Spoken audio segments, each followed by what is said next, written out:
Na Fakulteti za humanistične študije Univerze na Primorskem te dni poteka poletna šola muzeologije. Več o šoli, udeležencih in tokratni tematiki je spregovorila dekanja profesorica dr. Irena Lazar. Poletna šola muzeologije je pravzaprav doprinos in popestritev in nadgradnja številnih študijskih programov, ki jih izvajamo in so vezani na kulturno dediščino, muzeologijo in tako dalje ali dediščinski turizem. Na šolo vabimo številne domače in tuje strokovnjake iz univerz in inštitucij, s katerimi sodelujemo v različnih projektih ali tudi programih.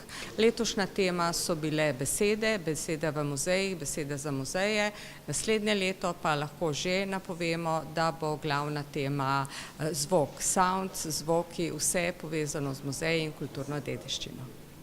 Več kot dobrodošlo poletno šolo muzeologije ocenjujejo tudi udeleženki in predavateljica.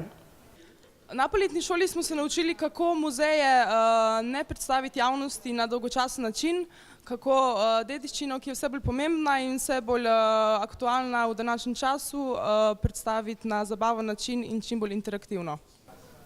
Poletna šola muzeologije je priložnost, da spoznamo nove vsebine in ne samo, ampak tudi nove ljudi. Prihajajo namreč iz več krajev, bodisi profesori, kakor študentje. Sedaj se bomo premaknili v Simonov zaliv, kjer bomo nadaljevali z aktivnostmi.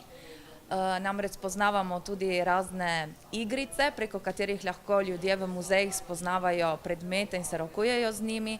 Zelo je pomembno, da ne samo slišijo v praksi, kaj predavajo na fakultetah, ampak da se tudi v praksi preizkusi določene teorije, kako delujejo z obiskovalci, kako rokujemo s predmeti, torej da gre še za praktično izkušnjo in taka šola je idealna priložnost, da se jim to zagotovi.